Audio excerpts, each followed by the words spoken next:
बागवान भाइयों, एक बार फिर से आप सभी का स्वागत है एक और नई वीडियो में। अभी मैं हूँ डॉक्टर चंदेल के साथ। एक यहाँ पे कीवी का ऑर्चर्ड है सोलन में, वहाँ पे बैठे हैं हम और ऑर्चर्ड अभी घूम ही रहे थे। तो मेरा ऐसे ही थोड़ा मन किया सर का थोड़ा इंटरव्यू लेने का कि कीवी के बारे में आप सबको कुछ बताया जाए। सर, हम आपसे पूछना चाहेंगे कि जो ये कीवी की फार्मिंग है ना, ये कहाँ तक हो सकती है, मतलब हायर एलिवेशन, लोअर एलिवेशन, इसके बारे में कुछ हमें बताएं आप। संजय जी, जैसे कि आपने पूछा कि कीवी की बागवानी खासकर अगर हिमाचल की बात करें तो हिमाचल प्रदेश में या भारतवर्ष की बात करें तो कीवी सन 1960 में इंडिया में इंट्रोड्यूस किया गया। पहली बार न्यूजीलैंड से पौधे आए थे और बेंगलोर में लगाए गए, पर वहाँ चिलिंग इसकी पूरी ना होने के कारण वहाँ फ्रूटिंग नहीं हुई। पौधा चला पर उसमें फल नहीं आए। उसके बाद 1963 में ये शिमला एक जो ICAR का रिसर्च इंस्टीट्यूट है फागली में, वहाँ पर इसको 1963 में ले आया गया। और उसके बाद 1969 में इसमें यहाँ पर फ्रूटिंग आई और जिसमें ये देखा गया कि यहाँ हमारे हिमाचल प्रदेश में इसकी संभावनाएं हो सकती है। उसके बाद 1985 में इसके कुछ पौधे फागली से यूनिवर्सिटी में आए और यूनिवर्सिटी वालों ने यहाँ हमने इसका अनुसंधान करके पाया कि ये कीवी फल खासकर जो मध्यवर्ती इलाके हैं, डिफरेंट लोकेशन में इनकी प्लांटेशन की गई, जो मध्यवर्ती इलाके हैं जो 3000 से 6000 फीट तक की ऊंचाई वाले इलाके हैं और जहाँ पानी सिंचाई के लिए पानी पर्याप्त मात्रा में उपलब्ध है, वहाँ पर इसकी सफलतापूर्वक इसकी बागवानी की जा सकती है। इसमें पहले हमारे यहाँ पर 5 वैराइटीज़ आई थी, उनमें कीवी की उसमें जो एलिसन, हेवर्ड, मोंटी, ब्रूनो और एबॉट थी, ये फीमेल वैरायटी है क्योंकि डायोशियस प्लांट है। और इसके साथ एलिसन मेल और तमूरी मेल लाया गया और आफ्टर इवेल्युएशन ये पाया गया कि खासकर जो 2 किस्में हैं, एलिसन और हेवर्ड, ये किस्में हमारे जलवायु के लिए और एलिवेशन वाइज और प्रोडक्टिविटी के हिसाब से, क्वालिटी और फ्रूट के हिसाब से ये अच्छी पाई गई और विश्वविद्यालय ने इसे कमर्शियल प्लांटेशन के लिए फार्मर को रिकमेंड किया। अब इसके बाद आती है कि इसकी बागवानी साइंटिफिक वे से किस तरह से इसकी बागवानी की जाती है। वैराइटीज़ के बारे में मैं बता दिया, ये 2 वैरायटी है और इसके साथ एलिसन के साथ एलिसन मेल चाहिए क्योंकि ये थोड़ा जल्दी फ्लावर करता है और हमारा हेवर्ड है और थोड़ी लेट फ्लावरिंग करती है तो उसके लिए तमूरी मेल चाहिए। इसमें जो लेआउट होता है ना, वो कैसा है? हाँ, उसके बाद आती है कि आपने प्लांटेशन करनी है। प्लांटेशन के लिए इसके लिए जो सबसे पहली चीज़ आती है स्पेसिंग। एक आती है कि ऑप्टिमम स्पेसिंग क्या होनी चाहिए, वो भी विश्वविद्यालय ने हमने रिकमेंड की है कि पौधे से पौधे की दूरी कम से कम, जो यूनिवर्सिटी की रिकमेंडेशन है, 6 मीटर होनी चाहिए, लगभग 20 फुट के करीब पौधे से पौधा, और लाइन टू लाइन 3 से 4 मीटर, और 4 मीटर थोड़ा ज़्यादा हो जाता है तो 3 मीटर आपका रो टू रो स्पेसिंग होनी चाहिए। ठीक है। और जब प्लांटेशन करनी है 2 चीज़ों का विशेष ध्यान रखना पड़ेगा। एक तो या कि हमारे को मेल प्लांट लगाना बहुत ज़रूरी है क्योंकि ये डायोशियस प्लांट है, तो इसके लिए आपके 10 पौधों में 1 मेल का पौधा बीच में लगाना बहुत ज़रूरी है ताकि पॉलिनेशन, इफ़ेक्टिव पॉलिनेशन की जा जाए। बाकी तो हैंड पॉलिनेशन वाला कंसेप्ट भी अभी बात करेंगे। और दूसरी चीज़ आती है कि एक स्ट्रेट लाइन में होनी चाहिए क्योंकि ये बेल है और इसको हमें ट्रेलिस सिस्टम पे, सपोर्ट सिस्टम पे आपको डालना पड़ता है। तो जब आप टीवा ट्रेलिस सिस्टम इसका इंस्टॉल करते हैं तो ये स्ट्रेट लाइन में होने चाहिए। अगर टेढ़े मेढ़े पोल लगा दिए तो जब इसकी तारे खींचेंगे तो पोल उखड़ जाएंगे। तो एक विशेष ध्यान ये रखना है। और बाकी उसके बाद प्लांटेशन के बाद थोड़ा सा मैं ये बताना चाहूँगा कि जैसे कि फॉर एग्ज़ाम्पल इस पौधे को आप देख रहे हैं, तो ये पौधा है आपका 1 साल का पौधा, आपका थोड़ा 2-3 फुट ही होगा। तो जब आप पौधा लगाएं तो पौधा लगाने के साथ साथ ही आपको एक उसके साथ कोई 6-8 फुट का पोल लगाना पड़ेगा। जैसे ही पौधा चलना शुरू हो जाएगा उसमें बहुत सारी शाखाएं आएगी। उन शाखाओं में जो सबसे विगरस शूट है उसको आप इस पौधे के साथ जैसे बेल चलिए इसके साथ बांधते रहिए धागे से, ताकि ये इस डंडे में लिपट ना जाए, कॉइलिंग फॉर्म में ना आए, ताकि ये जो हमारा स्टेम है ये स्ट्रेट बनेगा। उसके बाद जब ये कोई हमारा ट्रेलिस सिस्टम लग जाएगा, ट्रेलिस सिस्टम में क्या है कि ये एंगल आयरन पोल होते हैं, इसकी हाइट होगी 8 फुट, 2 फुट ये ज़मीन में जाएगा और 6 फुट ये आपका क्लियरेंस ऊपर रहेगी सॉइल लेवल से। और इसमें आप टी बार देख रहे हैं, ये 6 फुट की होगी, जिसमें कि हम 5 या 6 तारे इस तरह से डालते हैं ताकि इस बेल को आने वाले समय में इसके ऊपर सपोर्ट मिल जाए। ये 5.5 फुट के करीब पौधा हाइट अटेन करेगा। इसको हम यहाँ से हेड बैक करेंगे और हेड बैक करने के बाद 2 शूट इससे निकलेंगे। वो 2 शाखाएं, एक राइट डायरेक्शन में एक लेफ़्ट में, आपको इस तरह से ट्रेन करनी है। ये आपका परमानेंट ब्रांचिंग होगी और ये कभी भी आने वाले टाइम में, चाहे पौधा 30 साल तक जिए चाहे 50 साल तक जिए, ये हमारी परमानेंट ब्रांचिंग है, इनको कभी भी हम काटते नहीं हैं। और इन्हीं ब्रांचेस से जब हमारा ट्रेनिंग सिस्टम का काम आता है, तो जैसे हमने ये 5.5 फुट के पास काटा, तो इसको 2 शाखाएं अपोजिट डायरेक्शन में निकालनी है और इसको बीच वाली तार में बांधना है, नहीं तो ये इधर उधर जाएगी। पर इसको धागे के साथ इस तरह से बांधिए ताकि ये बीच वाली तार पे एक राइट में एक लेफ़्ट डायरेक्शन में इस तरह से बनेगी। अब इन शाखाओं से 30-40 सेंटीमीटर के इंटरवल्स पे हम ये वाली शाखाएं लेगी। ये हमारी शाखाएं फ्रूटिंग शाखाएं बोलते हैं हम इनको, और इनमें ही हम फ्रूट लेंगे और ये परमानेंट नहीं होनी चाहिए। अमूमन ये देखा गया कि फार्मर्स के ये तो मेन शाखा तो परमानेंट है ही है, पर ये जो सेकेंडरी शाखाएं बन गई है जिसमें हम फल लेते हैं, ये भी हम परमानेंट निकालते हैं। ये कभी भी परमानेंट नहीं होनी चाहिए, इसको हम रिन्यूअल पे हमेशा डालते रहेंगे। अब रिन्यूअल सिस्टम ऑफ जब प्रूनिंग की बात आएगी तो मैं बताऊंगा आपको कि किस तरह से इसकी रिन्यूअल में जाते हैं और किस तरह से इसकी प्रूनिंग की जाती है। प्रूनिंग के लिए जब हमारी शाखाएं इस तरह का ट्रेनिंग सिस्टम बन जाए, तो ये हमारी जैसे ये फ्रूटिंग शाखा है। अब दिसंबर के महीने में, जनवरी के महीने जब पौधा सुप्तावस्था में जाता है, तो हम इसकी प्रूनिंग करते हैं। प्रूनिंग के लिए क्या है, जैसे ये ब्रांच थी, पहले साल ये 3 साल का पौधा है, ये यहाँ देखिए इसमें फ्रूट यहाँ लगे थे। अब नेक्स्ट ईयर क्या होगा कि इससे ब्रांच आगे निकलेगी, ठीक है। और इसकी जो बीगिंग हैबिट है कीवी की, ये फल कहाँ लगेगा, अब यहाँ मैं आपको बागवान भाइयों यहाँ समझाना चाहूँगा कि जैसे इस शाखा को देख रहे हैं, ये शाखा 1 साल पुरानी है, ठीक है। अब इन शाखाओं में 1 साल पुरानी शाखा पे जो ये नई शाखाएं निकलेंगे, इसी में ही फ्लावर बड, ये देखो ये बन गए हैं, इसी में ही फूल आएंगे और इसी में ही फल लगेंगे। 2 साल पुरानी शाखा पे कहीं भी आप ये नहीं देखेंगे इसमें फल नहीं आते, 3 साल पुरानी शाखा पे कहीं फल नहीं आते। तो इसलिए इसकी प्रूनिंग करना हर साल अति अनिवार्य है, ताकि इसमें हर साल आपकी नई शाखा निकले और उसी में ही फल बनेंगे।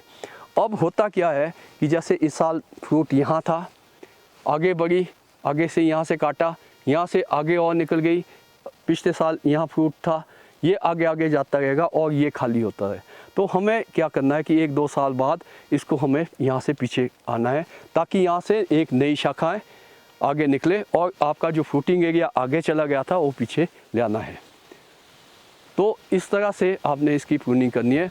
और प्रूनिंग के टाइम एक ध्यान रखें कि फार्मर्स क्या करता है कि इतने छोटे छोटे केन रखता है इसमें, जैसे 1 साल पुरानी शाखा थी, यहाँ से काट देगा।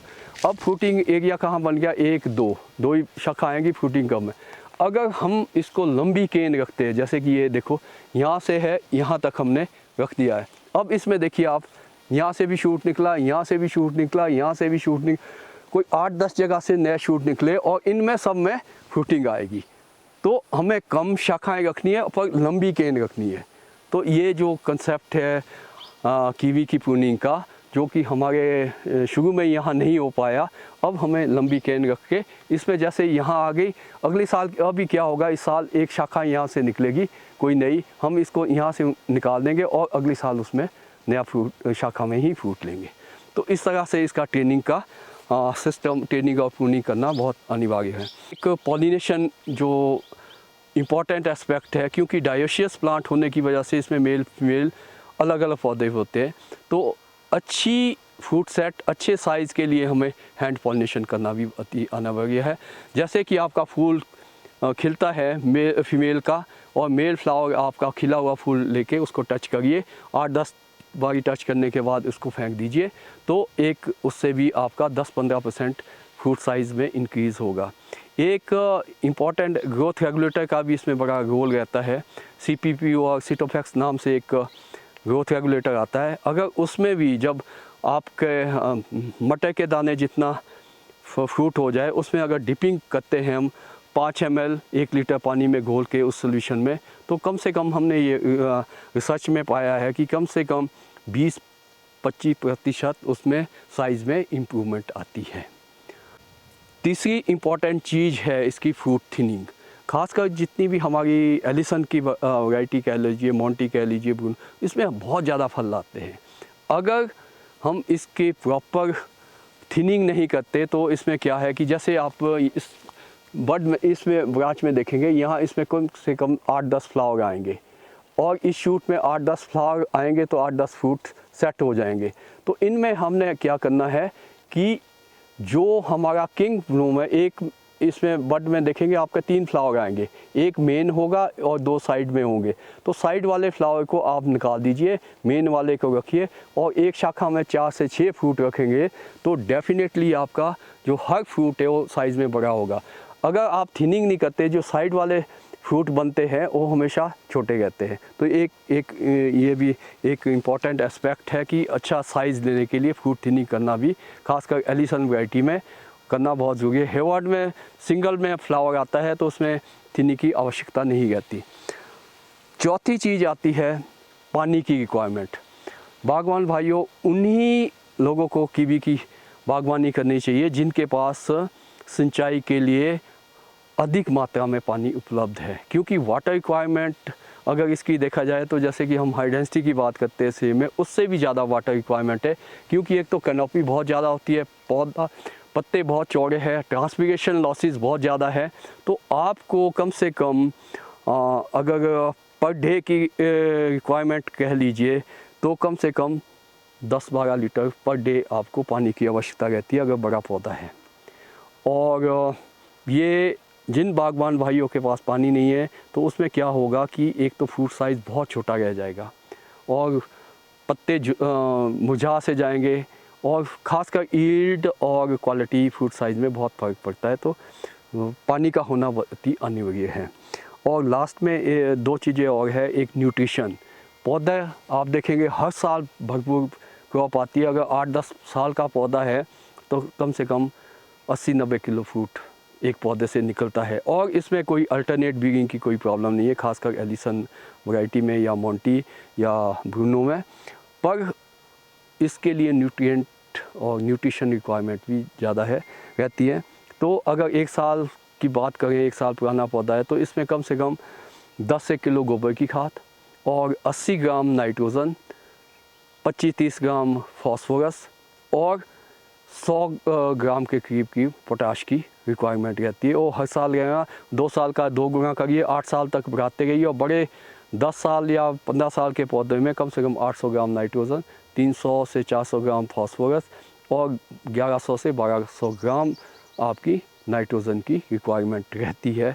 तो ये भी बहुत ज़रूरी है। और लास्ट में आता है कि आपका मैच्योरिटी। देखिए, मैच्योरिटी के लिए सेब है या अन्य फल है, उसमें कलर चेंज होता है फ्रूट का, जो फार्मर्स पॉइंट ऑफ व्यू से देखा गया है कि वही मैच्योरिटी का एक इंडाइसिस हम जज करते हैं कि ये फ्रूट मैच्योर होता है। पर इसमें कीवी में फ्रूट का कलर चेंज नहीं होता। तो इसमें मैच्योरिटी के लिए अगर हम देखें तो 2-3 इंडिकेशन है। या तो आप उसका TSS देख लीजिए, टोटल सॉल्युबल सॉलिड, जिसका 6.2 आ जाए तो इसका मतलब है आपका मैच्योरिटी आ गई है। या जो फार्मर पॉइंट ऑफ व्यू से हैं, कीवी का अगर फल देखा होगा उसके बाहर बहुत से बाल होते हैं, जब आप इसको रब करेंगे अगर बाल इजीली निकल जाए तो इसका मतलब है एक मैच्योरिटी इसकी आ गई है। पर हमने एक जो एक्सपेरिमेंट से हमने डिफरेंट टाइप के इंडाइसिस वो करके देखा है कि अगर फुल ब्लूम आ गया है, उससे अगर 85 से 90 दिन आपके गिन लेना और उसके बाद देखना कि आपका फ्रूट मैच्योर हो गया। तो ये कैलेंडर डेट की अगर बात करें तो ये आपका कहीं सितंबर एंड और अक्टूबर फर्स्ट वीक तक ये मैच्योर होता है। कीवी की हेवर्ड थोड़ा 201 दिन लेता है, पर बाकी वैराइटीज़ आपकी उस पीरियड में मैच्योर होती है। बाकी अगर बात करें इसकी डिजीज़ और उसकी, तो इसमें अभी तक कोई ऐसी सीरियस ना कोई कीड़ा पाया गया है, ना ही कोई आपका डिज़ीज़ का सिम्टम मिला है जो कि कोई सीरियस हो, जैसे कि सेब में कई प्रकार की बीमारी आती है। तो इसको अगर देखा जाए तो ऑर्गेनिकली भी हम ग्रो कर सकते हैं, पर न्यूट्रिशन एक चैलेंज रहता है, तो हमें केमिकल फर्टिलाइज़र तो थोड़ा यूज़ करना पड़ेगा, अदरवाइज़ फंजीसाइड और पेस्टिसाइड की इसमें ज़्यादा आवश्यकता नहीं रहती। मार्केटिंग की बात करें, कीवी फल का भविष्य बहुत ही उज्जवल है, मैं तो ये मानता हूँ।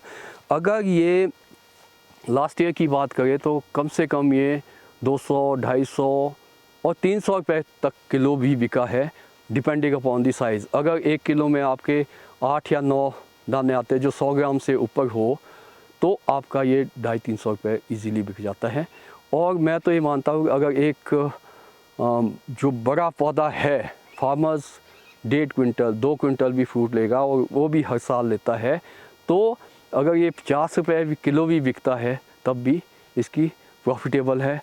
और एक और प्लस पॉइंट है कि आप इसको जहाँ मर्जी भेजो, स्टोरेज कैपेसिटी बहुत ज़्यादा है। अगर एम्बिएंट टेम्परेचर पे इसको हम स्टोर करते हैं तो 6-7 वीक के लिए ये मतलब ख़राब नहीं होता।